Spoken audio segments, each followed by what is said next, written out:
This is It Works by R.H.J., the famous little red book that makes your dreams come true. A clear, definite, common-sense plan of accomplishment.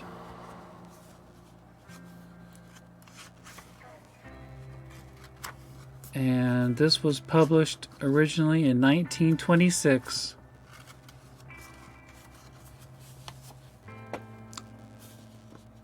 And renewed in 1953. But the information is just as good and valid today. Check it out. What is the real secret of obtaining desirable possessions? The author asks. The answer. In a question. Are some people born under a lucky star or other charm which enables them to have all that which seems so desirable? And if not, what is the cause of the difference in conditions under which men live? Many years ago, feeling that there must be a logical answer to this question, I decided to find out, if possible, what it was. I found the answer to my own satisfaction, and for years have given the information to others who have used it successfully. From a scientific, psychological, or theological viewpoint,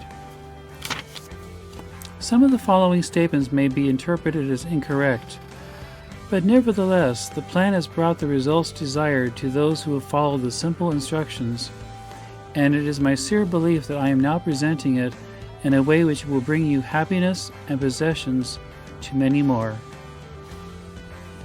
Quote, if wishes were horses, beggars would ride, unquote, is the attitude taken by the average man and woman in regard to possessions. They are not aware of a power so near that it is overlooked, so simple in operation that it is difficult to conceive, and so sure in results that it is not made use of consciously or recognized as the cause of failure or success.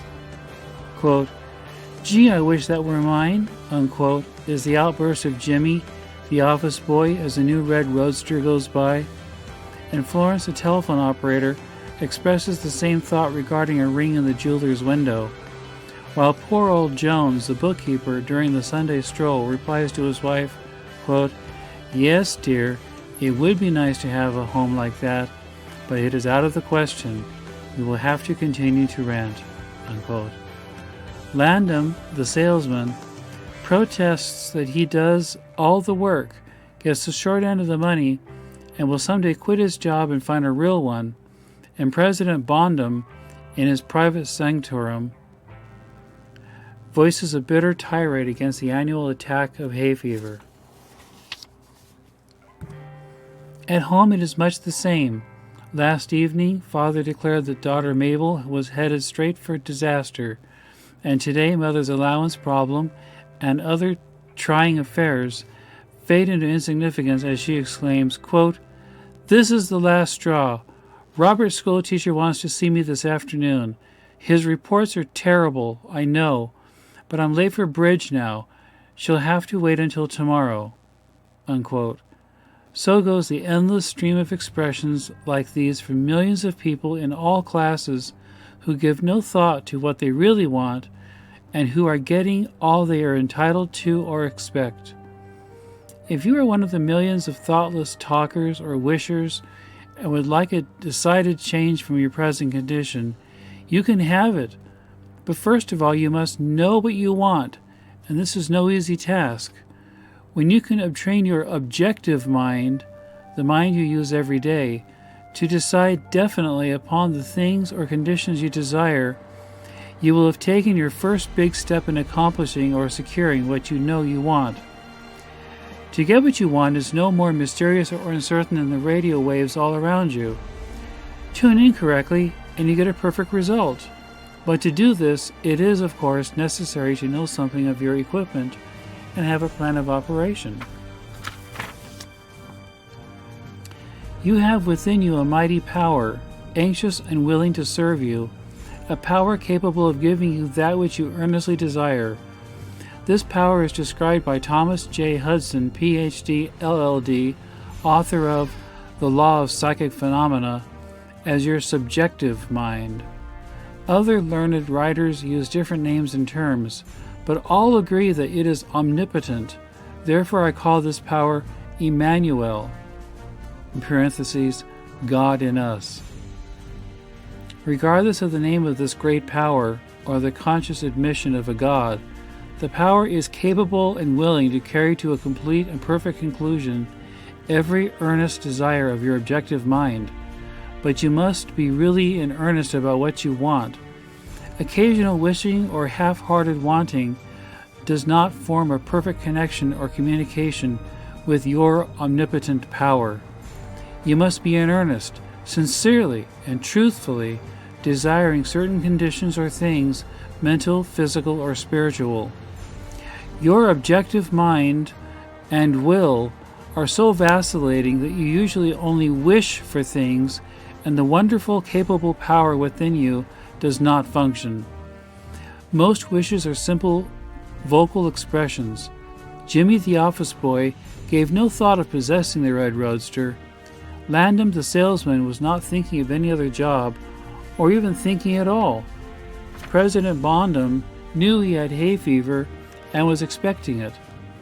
Father's business was quite likely successful, and Mother no doubt brought home first prize from the bridge party that day. But they had no fixed idea of what they really wanted their children to accomplish, and were actually helping to bring about the unhappy conditions which existed. If you were in earnest about changing your present condition, here is a concise, definite, resultful plan with rules, explanations, and suggestions. The plan. Write down on paper, in order of their importance, the things and conditions you really want. Do not be afraid of wanting too much. Go to the limit in writing down your wants. Change the list daily, adding to or taking from it, until you have it about right. Do not be discouraged on account of changes, as this is natural. There will always be changes and additions with accomplishments and increasing desires. The 3 positive rules of accomplishment. Number 1. Read the list of what you want 3 times each day, morning, noon, and night. Number 2. Think of what you want as often as possible. Number 3. Do not talk to anyone about your plan except to the great power within you, which will unfold to your objective mind the method of accomplishment. It is obvious that you cannot acquire faith at the start. Some of your desires, from all practical reasoning, may seem positively unattainable, but nevertheless, write them down on your list in the proper place of importance to you. There is no need to analyze how this power within you is going to accomplish your desires. Such a procedure is as unnecessary as trying to figure out why a grain of corn placed in fertile soil shoots up a green stalk, blossoms, and produces an ear of corn containing hundreds of grains, each capable of doing what the one grain did. If you will follow this definite plan and carry out the 3 simple rules, the method of accomplishment will unfold quite as mysteriously as the ear of corn appears on the stalk, and in most cases much sooner than you expect. When new desires, deserving position at or about the top of your list, come to you, then you may rest assured you are progressing correctly. Removing from your list items which at first you thought you wanted is another sure indication of progress. It is natural to be skeptical and have doubts, distrust, and questionings.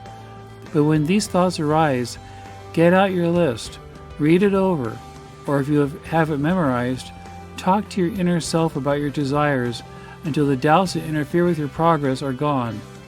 Remember, nothing can prevent you having that which you earnestly desire. Others have these things. Why not you? The omnipotent power within you does not enter into any controversial argument. It is waiting and willing to serve when you are ready. But your objective mind is so susceptible to suggestion that it is almost impossible to make any satisfactory progress when surrounded by skeptics. Therefore, choose your friends carefully and associate with people who now have some of the things you really want. But do not discuss your method of accomplishment with them. Put down on your list of wants such material things as money, home, automobile, or whatever it may be, but do not stop there. Be more definite. If you want an automobile, decide what kind, style, price, color, and all the other details, including when you want it. If you want a home, the structure, grounds, and furnishings. Decide on location and cost. If you want money, write down the amount. If you want to break a record in your business, put it down. It may be a sales record. If so, write out the total, the date required, then the number of items you must sell to make it. Also list your prospects and put after each name the sum expected. This may seem very foolish at first, but you can never realize your desires if you do not know positively and in detail what you want and when you want it. If you cannot decide this, you are not in earnest. You must be definite, and when you are, results will be surprising and almost unbelievable. A natural and ancient enemy will no doubt appear when you get your first taste of accomplishment. This enemy is discredit, in forms of such thoughts as, quote, "It can't be possible. It just happened to be. What a remarkable coincidence." When such thoughts occur, give thanks and assert credit to your omnipotent power for this accomplishment. By doing this, you gain assurance and more accomplishment, and in time, prove to yourself that there is a law which actually works at all times when you are in tune with it. Sincere and earnest thanks cannot be given without gratitude, and it is impossible to be thankful and grateful without being happy. Therefore, when you are thanking your greatest and best friend, your omnipotent power, for the gifts received, do so with all your soul and let it be reflected in your face. The power and what it does is beyond understanding. Do not try to understand it, but accept the accomplishment with thankfulness, happiness, and strengthened faith. Caution. It is possible to want and obtain that which will make you miserable, that which will wreck the happiness of others, that which will cause sickness and death, that which will rob you of eternal life. You can have what you want, but you must take all that goes with it. So in planning your wants, plan that which you are sure will give to you and your fellow man the greatest good here on earth, thus paving the way to that future hope beyond the pale of human understanding. This method of securing what you want applies to everything you are capable of desiring, and the scope being so great, it is suggested that your first list consist of only those things with which you are quite familiar, such as an amount of money or accomplishment, or the possession of material things. Such desires as these are more easily and quickly obtained than the discontinuance of fixed habits, the welfare of others, and the healing of mental or bodily ills. Accomplish the lesser things first, then take the next step, and when that is accomplished, you will seek the higher and really important objectives in life. But long before you reach this stage of your progress, many worthwhile desires will find their place on your list. One will be to help others as you have been helped. Great is the reward to those who help and give without thought of self, as it is impossible to be unselfish without gain. In conclusion, a short while ago, Dr. Emile Coué came to this country and showed thousands of people how to help themselves. Thousands of others spoofed at the idea, refused his assistance, and are today where they were before his visit. So with the statements and plan presented to you now, you can reject or accept. You can remain as you are or have anything you want. The choice is yours, but God grant that you may find in this short volume the inspiration to choose aright, follow the plan, and thereby obtain, as so many others have, all things, whatever they may be, that you desire. Listen to this entire book again and again and then again. Memorize the 3 simple rules that I mentioned on pages 13 and 14, which were the 3 positive rules of accomplishment. And I'll read those again for you. 3 positive rules of accomplishment. Number 1, read the list of what you want 3 times each day, morning, noon, and night. Number 2, think of what you want as often as possible. And number 3, do not talk to anyone about your plan except to the great power within you, which will unfold to your objective mind the method of accomplishment. Now, returning to the end of our story.